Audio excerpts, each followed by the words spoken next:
యేసేపు వీరు నా కుమారులు, అయ్యా ఇదిగో దేవుడు వీళ్ళు నాకు ఇచ్చిన పిల్లలు అని యాకోబు దగ్గరికి వస్తే యాకోబు అంటాడు, ఇదిగో నీ కుమారులను నా దగ్గరికి తీసుకురా, నా దగ్గరికి తీసుకునిరా, వారిని దీవించుటకు.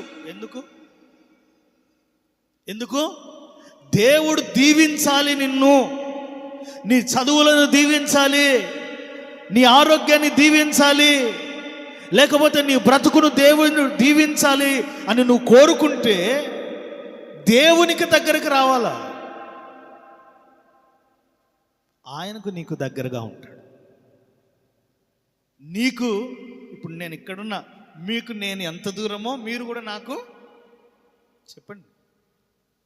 కొట్లాటల్లో వాడతారు, రే గుర్తుపెట్టుకో, ఇక్కడి నుంచి నీకెంత దూరమో నీ నుంచి నాకు అదే దూరము, నీ కథ తేలుస్తా, అప్పుడు వాడతారు ఈ డైలాగు. ఇప్పుడు దేవునికి దూరంగా నువ్వు ఉంటే నువ్వేం చేయాలంటే దేవునికి దగ్గరకు రావాలి. దేవుడు నీకు దగ్గరగా వస్తానంటున్నాడు.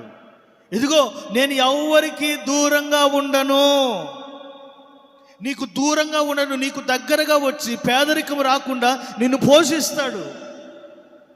నువ్వు ఆయన దగ్గర ఉన్నప్పుడు నీకు పేదరికం రాకూడదు, మంచిగా ఆయన దగ్గర ఉండాలంటే నువ్వు కలహపడకూడదు, సమాధానంగా ఉండాలి. తరువాత నిన్ను దీవించడానికి ఆయనకు దగ్గరికి రమ్మంటున్నాడు. దేనికి? కొట్టడానికా, తిట్టడానికా? ఇదిగో వారిని దీవించుటకు నా దగ్గరకు తీసుకుని రండి. ఎవరిని?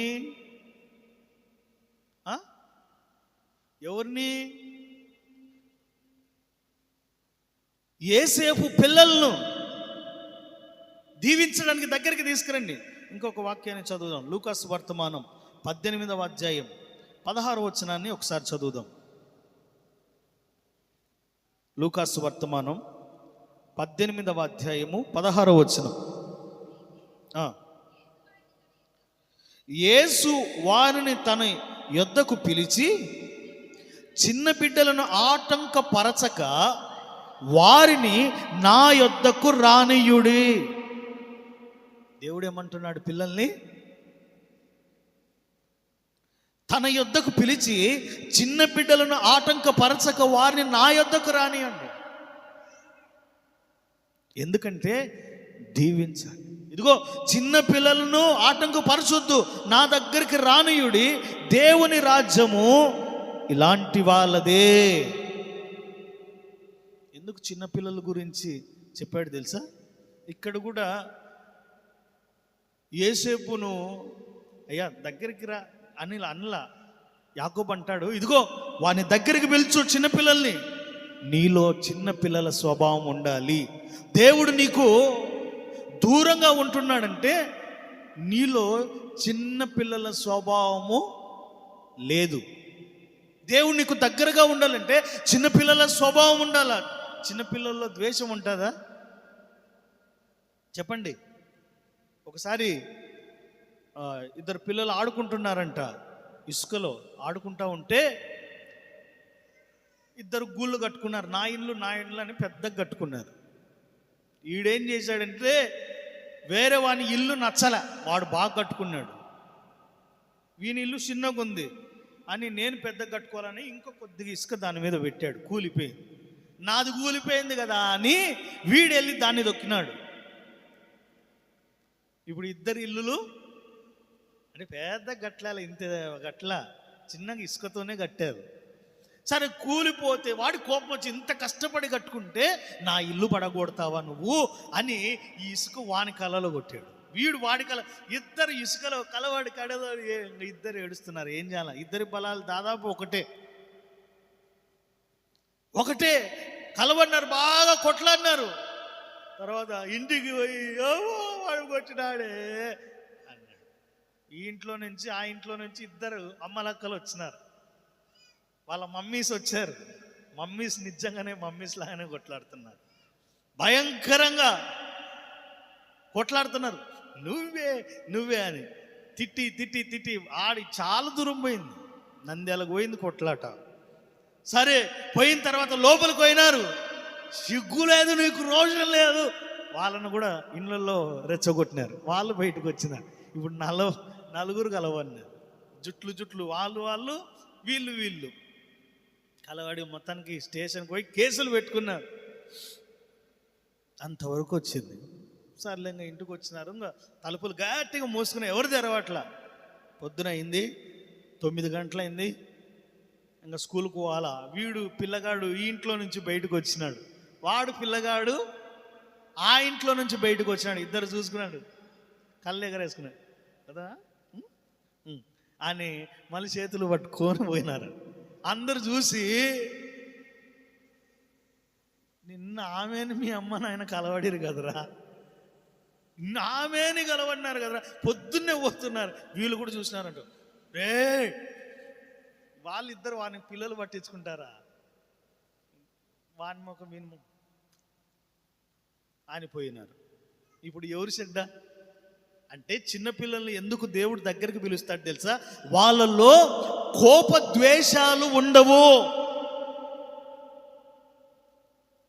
వాళ్ళలో కోపాలు ఉండవు. ఒకసారి ఒక పిల్లోడు ఉన్నాడంట వాళ్ళ ఇంట్లో, బాగా చూసుకుంటున్నారంట. వాడిని చూసుకుంటా ఉంటే వాళ్ళ మమ్మీ వాళ్ళ డాడీతో రోజు కొట్లాడుతుందంట. ఇదిగో మీ నాయన్నో ఏడన్నా ఆశ్రమంలో జరిపి, ఎక్కడ నేనైతే చేయలేను బా, ఏం చేయదు, మళ్ళీ ఊరికే బిల్డప్, ఎవడు చేసి పెడతాడేం పొద్దునూకులో, ఇదేమన్నా ఇదే అయ్యేది అని చాలా ఇబ్బంది పెడుతుంది. తర్వాత ఈయన కూడా ఎందుకులే రోజు ఆయన బాధపడుతున్నాడు, మా నాయన ఇబ్బంది పడకూడదు అని డ్యూటీకి వెళ్ళినప్పుడు ఒక ఆశ్రమం దగ్గర మాట్లాడినాడంట. వాళ్ళు కూడా, అయ్యా చేర్చుకోము, నువ్వు ఉన్నావు కదా, నువ్వు చచ్చిపోతే చెప్పు, ఆయనకి ఎవరు లేకపోతే చేర్చున్నావు. ఎట్లా చేయాలబ్బా అని అర్థం కాలేదంట. ఇంకా ఆమె ఇంటికి వచ్చిన దాకా గొడవ పెట్టుకుంది. ఇగో నేను చచ్చిపోతా అని అంటే, సరే ఏం చేయాలా అని మొత్తానికి మూటె ముళ్ళ సర్ది సంచిలో పెట్టి వాళ్ళ నాయనకి ఇచ్చాడంట. ఇచ్చి, నానా ఏమనుకోకు, నువ్వు పోనానా ఇంట్లో నుంచి. ఏంద్రా ఏం మాట్లాడ? లేదు నాన్న, నేను బాగుండాలని నీ కోరుకుందా లేదా, నేను బాగుపడాలనా లేదా నాయన, చక్కగా నిద్రపోవాలనా లేదా, తినాలనా లేదా నాన్న.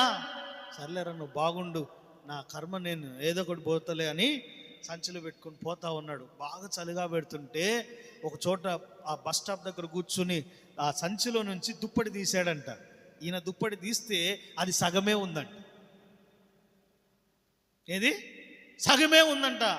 అప్పుడు మరలా బాధపడ్డాడంట, ఒరే ఫుల్ బెడ్షీట్ అన్నీ ఇవ్వచ్చు కదరా నాకు, దాంట్లో సగం కట్ చేసావని ఆ బెడ్షీట్ అనేది తెచ్చుకొని పోతాం, ఎటు పోతా అని చెప్పినా కదా, అక్కడ ఉండేది ఏం లేదులే అని పోయి బెల్ కొట్టాడంట.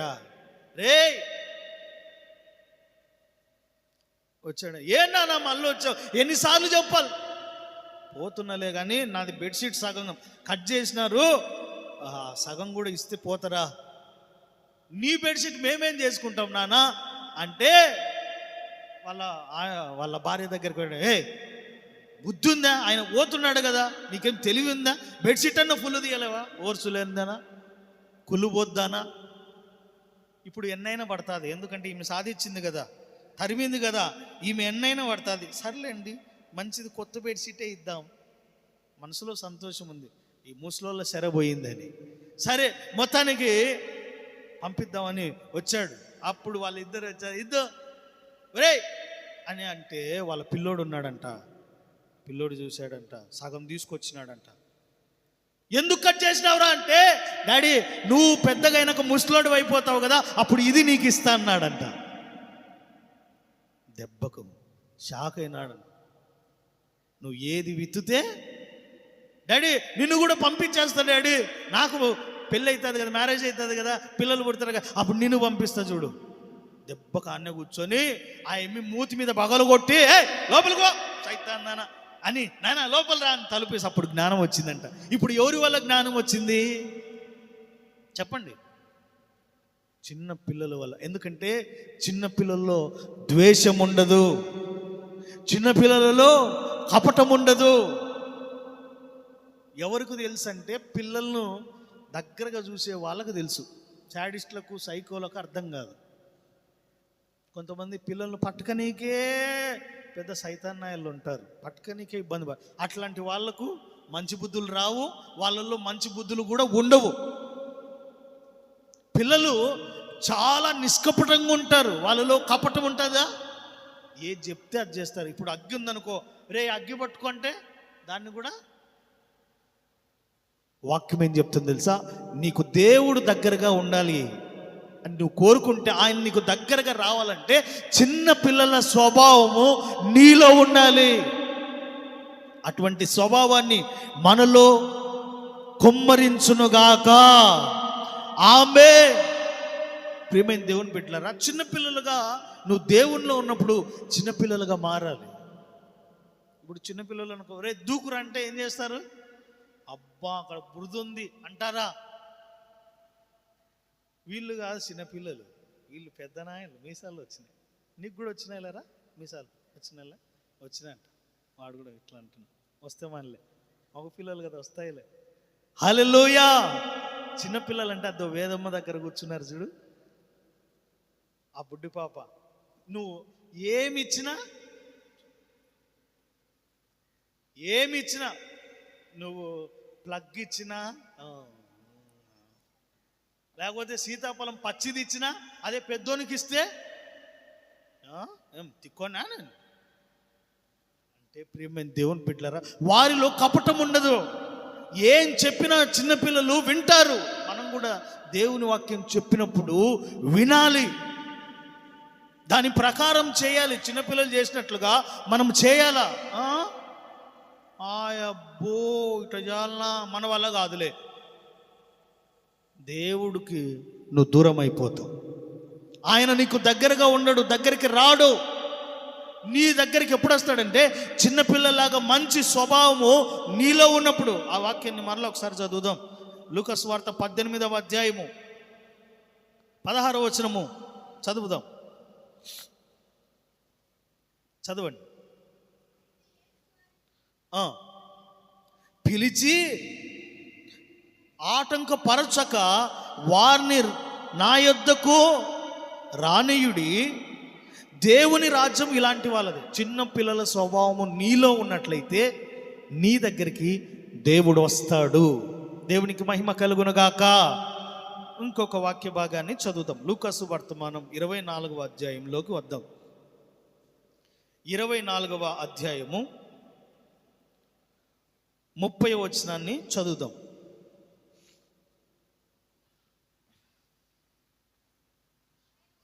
ఆయన వారితో కూడా భోజనమునకు కూర్చున్నప్పుడు ఒక రొట్టెను పట్టుకొని స్తోత్రము చేసి దాన్ని విరిచి వారికి పంచి పెట్టగా వారి కన్నులు తెరవబడి ఆయనను గుర్తుపట్టిరి. ఇప్పుడు దేవుడు మనకు దగ్గరగా ఉంటే నీ కన్నులు తెరవబడతాయి. ఏంటది చెప్పండి? ఏంటి? నీ కన్నులు తెరవబడతాయి. కన్నులు తెరుచుకొని ఉంటాం కదా, కన్ను ఎప్పుడు మూసుకుంటాం? అబ్బా, మనోనేత్రాలు. నీలో మనోనేత్రాలు. ఆయన నీతో ఉన్నప్పుడు కన్నులు తెరవబడతాయంట. దేవునికి మహిమ కలుగునుగాక. హల్లెలూయా. ఒకసారి యేసన్న గారు చెప్పారు, ఒక గుడ్డోడు ఒక లాంతరు వెలిగించుకొని తీసుకొని పోతున్నాడంట. వెలిగించుకొని తీసుకొని పోతుంటే యేసన్న గారికి ఎదురయ్యాడంట. ఎదురైతే వెనకలున్న వాళ్ళతో అన్నాడంట, వీడు నిజంగా గుడ్డోడు అయినారా? అవునయ్యా, వాడు పుట్టు గుడ్డోడు, కళ్ళు కూడా తెరిచి చూస్తే లొట్టలు ఏం లేవు. మరి గుడ్డోడికి లాంతరు ఎందుకు? ఏమోనయ్యా, వాడిని ఎవడు అడగడు, వాడు పెద్ద కోపిష్టి, కోప్పడతాడు, వాడు తిన్నాక చెప్తాడు ఏదైనా అని అన్నారంట. సర్లే తిన్నాకనే అడుగుదామంటే పోయినాడంట, తెచ్చుకున్నాడు, తిన్నాడు. తిన్న తర్వాత చెట్టు కింద కూర్చున్నాడంట అని. అప్పుడు పోయి అడిగాడంట, ఇదిగో బాబు, నువ్వు నిజంగా గుడ్డోడివేనా? అవునయ్యా, నేను గుడ్డోన్నే. మరి నీకు లాంతరు లైట్ ఎందుకు, ల్యాంప్ ఎందుకు? అదా, నేను రోడ్డు మీద పోతుంటానా, తాగుబోతు విధవలు వచ్చి నన్ను పట్టుకొని లక్ష్మి మా ఇంటికి తీసుకుపో అంటారంట. అంటే ఇప్పుడు ఎవడు గుడ్డోడు అంటే తాగేవాడు గుడ్డోడు. తాగినాడు అనుకో ఏం చేస్తాడు, రే ఈ రోడ్డు కొంటా, నేను రోడ్డు అమ్ముతారా చెప్పండిలే అంటే వీనికి అప్పుడు కళ్ళు ఏమవుతాయి, మూసుకొని పోతాయి. అప్పుడు పోయి వేరే ఇంటి తలుపు తట్టినాడంట, ఏం వండినావు అన్నాడంట. ఏం వండినావు, ఆమె వెనక తిరిగి ఏమండి వీడు చూడు, బాగా తన్నినారు. మన భాషలో చెప్పాలంటే మగ్గేసినారు. ఎందుకు, మామూలుగా ఉన్నప్పుడు గుర్తుపడతారు ఎవరి భార్యని అన్న, వాళ్ళ భార్యను వాళ్ళు గుర్తుపడతారు. ఇప్పుడు తాగినాడు కాబట్టి వీనికి కళ్ళు మూసుకొని పోయినాయి. అది దాని అర్థం. వాక్యం చెప్తుంది, దేవునికి దగ్గరగా ఉన్నప్పుడు నీ కళ్ళు తెరవబడతాయి. దేవుని వాక్యం విన్నప్పుడు నీ మనసు తెరవబడుతుంది. ఇప్పుడు 31, వారి కన్నులు తెరవబడి ఆయనను గుర్తుపట్టిరు. అంతవరకు యేసయ్య వాళ్ళతోనే ఉన్నాడు, కానీ వాళ్ళు గుర్తుపట్ల, మూసుకొని పోయినాయి మనోనేత్రాలు. వాళ్ళకి అర్థం కావట్లా, వాక్యం అర్థం కావట్లా. ఇదిగో వాక్యానుసారంగా జీవించండి. ఈడి మాటలు చర్చిలోవి చర్చికే, బయటికే. కానీ దేవుడు నీకు దగ్గరగా ఉంటే నీ మనోనేత్రాలు వెలుగుతూనే ఉంటాయి. నువ్వు వెలిగించబడితే నీ జీవితము దీవెనకరంగా మార్చబడుతుంది. హల్లెలూయా. దేవుడు నీకు దగ్గరగా ఉంటాడు. దేవుడు నీకు దగ్గరగా ఉంటే పేదరికము రాకుండా నిన్ను పోషిస్తాడు. దేవుడు నీకు దగ్గరగా ఉంటే నీకు దీవెన కలుగుతుంది. ఎప్పుడు దీవెన కలుగుతుంది అంటే చిన్న పిల్లల స్వభావం నీలో ఉన్నప్పుడు. దేవుడు నీకు దగ్గరగా ఉంటే నీ కన్నులు తెరవబడతాయి, వాక్యానుసారంగా నువ్వు జీవిస్తావు. దేవునికి మహిమ కలుగును గాక. హల్లెలూయా. ప్రియమైన దేవుని బిడ్డలారా, వాక్యానుసారంగా మనం జీవించాలి. దేవుని లెక్క ప్రకారం మనం జీవించాలి. వాక్యం ఏదైనా మనం విన్నప్పుడు వాటిని ఆచరించి మనం జీవించాలి. కొందరు జీవించలేని పరిస్థితుల్లో ఉన్నారు. అందుకని వాక్యం చెప్తుంది, ఇదిగో దేవుని దగ్గరికి రండి, అప్పుడు ఆయన మీ యొద్దకు, చెప్పండి, ఆయన మీ దగ్గరికి వస్తాడు. దూరంగా ఉండకూడదు, మనం ఆయనకు దగ్గరగా సమీపంగా ఉండాలి. దేవుడు మనకు దగ్గరగా ఉంటే మనకు కన్నులు తెరవబడతాయి. దేవునికి మహిమ కలుగును గాక. హల్లెలూయా. ఇప్పుడు కొంతమంది ఉంటారు కొన్ని ఊర్లలో, పాస్టర్ గారు పోతున్నారు అనుకో, లేచి నిలబడతారు. పాస్టర్ గారు వస్తున్నారు. కానీ కొంతమంది లేయరు, అంటే పెద్దవాళ్ళు ఏం కాదు, వయసులో పెద్దవాళ్ళు ఏం కాదు, కొంతమంది లేయరు. కారణం ఏంటంటే వాళ్ళ మనోనేత్రాలు మూయబట్టాయి. అంటే నేను పోతుంటే ఎవరు లేరని కాదు, నేను పోతే లేస్తారు. దాదాపు ఒకవేళ లేలేదనుకో, వాడు కాలో చెయ్యో ఇరగాలని కోరుకుంటా గట్టిగా. నేనైతే నిజంగా ఇరిగినాయి కూడా అట్లా చాలామంది. సరే, ఎందుకంటే మనము దైవజనుడు అనక మనము గౌరవించే పద్ధతి మనకు ఉండాలి. నేను కూడా దైవజనులు ఎవరైనా సరే గౌరవిస్తా. పెద్దవాళ్ళు అయితే వాళ్ళ చెప్పులు ఇప్పటికైనా మోస్తా. మనకు ఉండాలి. ఎప్పుడు గౌరవించలేని పరిస్థితుల్లో వాళ్ళు ఉంటారు, మనోనేత్రాలు వెలిగించబడనప్పుడు, కళ్ళు మూసుకుపోయినప్పుడు అలావి చేస్తారు. కాబట్టి ఈ కళ్ళు తెరవబడాలంటే దేవుని దగ్గరికి రావాలా. ఇప్పుడు ఒకసారి సౌలు ఆ ప్రజల్ని చాలా వేధిస్తున్నాడంట, చంపుతున్నప్పుడు ఒకసారి ఆయన మార్గంలో వెళ్తుంటే దమస్కు మార్గంలో దేవుని దర్శనం కనపడింది. సౌలా నన్ను ఎందుకు విసిగిస్తున్నావు, వేధిస్తున్నావు? అయ్యా నువ్వెవడు అయ్యా, అసలు నాకు తెలియదు, నీ జోలికి ఎప్పుడు వచ్చినా ఇదిగో నువ్వు హింసించుచున్న క్రీస్తు నేను. అప్పుడు అతని కళ్ళు తెరవబడ్డాయి. అంతవరకు ఏమైనాయి చెప్పండి? కళ్ళు లేని గుడ్డోడా? కళ్ళు లేని గుడ్డోడేం కాదు, కళ్ళు తెరుచుకొని ఉన్నాడు, కానీ మనోనేత్రాలు మూయబడ్డాయి. అంటే సత్యమేదో అసత్యమేదో తెలియని పరిస్థితిలో ఉన్నాడు. తర్వాత దేవుని దర్శనం చూశాడు. తన జీవితకాలం అంతా ఎన్నో పత్రికలు రాసి దీవెనకరంగా మార్చబడ్డాడు. దేవునికి స్తోత్రం కలుగును గాక. నీకు ఎప్పుడైతే మనోనేత్రాలు మూయబడతాయో దేవునికి దూరంగానే ఉంటావు. ఏం పాడతానులేయ్యా, వచ్చే వారం పోదాంలే, ఆపై వచ్చే వారం పోదాంలే, ఆపై వచ్చే వారం పోదాంలే, ఈ వారం చేసుకొని తిని ముసురుగుంది దుప్పటి కొని కడుకుందాం. మనోనేత్రాలు ఏమైనాయి? మోయబడినాయి. వాక్యం చెప్తుంది, నువ్వు దేవునికి దగ్గరగా ఉంటే నీ మనోనేత్రాలు మోయబడవు, నీ మనోనేత్రాలు తెరవబడతాయి. దేవుడు అట్టి కృపను మనందరికి ప్రసాదించునుగాక. ఆయన ఎవ్వనికి దూరంగా ఉండడు, మనకు ఎవరికి దూరంగా ఉండడు.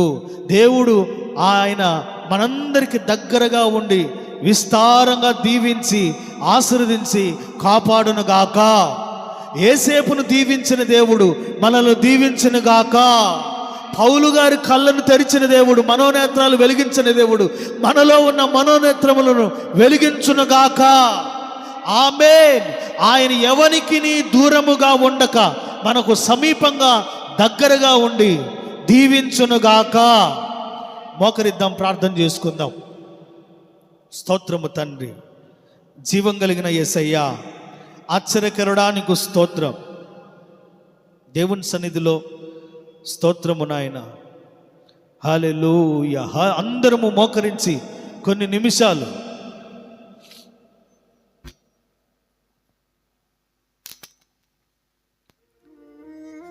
పరిశుద్ధుడానికి స్తోత్రము నాయన. దేవుణ్ణి అడుగుదాం, అయ్యా నీకు దూరంగా ఉన్నానేమో. వాగ్దానం ఉంది, ఎవనికి నేను దూరంగా ఉండను, అందరికీ నేను సమీపంగా ఉంటానని చెప్పావు. నాకు దూరంగా ఉండొద్దు అయ్యా ప్రభువా, నాకు దూరంగా ఉండొద్దు, నాకు దూరంగా ఉండొద్దు. యేసేపు తన అన్నలతో చెప్తున్నాడు, అన్నలారా నా దగ్గరికి రండి, నా దగ్గరికి రండి, మీకు పేదరికము రాకుండా నేను పోషిస్తా. ఈరోజు దేవుని దగ్గరికి వస్తే, దేవునికి దగ్గరగా ఉంటే కరువు రాదు, కరువు రాకుండా నేను పోషిస్తాడు, పేదరికము రాదు. దేవుని అడుగు, అయ్యా నాకు దగ్గరగా ఉండండి. యేసేపు తన పిల్లల్ని తీసుకొచ్చాడు. యాకోబు అంటాడు, ఇదిగో నా దగ్గరకు రండి, వారిని దగ్గరికి తీసుకునిరా, నేను దీవిస్తా. నువ్వు దేవునికి దగ్గరగా ఉంటే దేవుడు నిన్ను దీవిస్తాడు. ఎందుకు దూరంగా ఉన్నావు? ఆరోగ్య విషయంలో దీవెన, కుటుంబ విషయాల్లో దీవెన, సంఘ విషయాల్లో దీవెన, వ్యాపారంలో దీవెన, ఉద్యోగంలో దీవెన, వ్యవసాయంలో దీవెన నువ్వు అనుభవించాలంటే దేవునికి దగ్గరగా రా. దేవుడు నీకు దగ్గరగా ఉంటే ప్రతి విషయంలో నువ్వు దీవెనకరంగా ఉంటావు, ప్రతి విషయంలో ఆశీర్వాదకరంగా ఉంటావు. ఆయన నిన్ను దగ్గరికి తీసుకోవాలంటే, దూరంగా ఉండకూడదంటే పిల్లల స్వభావము నీలో ఉండాల. చిన్న పిల్లల్ని ఆటంకపరచొద్దు, పరచొద్దు. వాడిని నా దగ్గరికి తీసుకొని, చిన్న పిల్లల స్వభావం ఉండాల నీలో. కక్ష ఉండకూడదు, క్రోధం ఉండకూడదు. దేవుని మాటలు నువ్వు విన్నది విన్నట్టుగా నేను చేయాలా. తరువాత ప్రియమైన దేవుని బిడ్డలారా, ఆయన దగ్గరకు వస్తే, నీతో ఉంటే నీ కళ్ళు తెరవబడతాయి. ఏ విధంగా నడవాలో, ఏ విధంగా ప్రవర్తించాలో, ఏ విధంగా వాక్యానుసారంగా జీవించాలో దేవుడు నీకు తెలియజేస్తాడు. స్తోత్రం.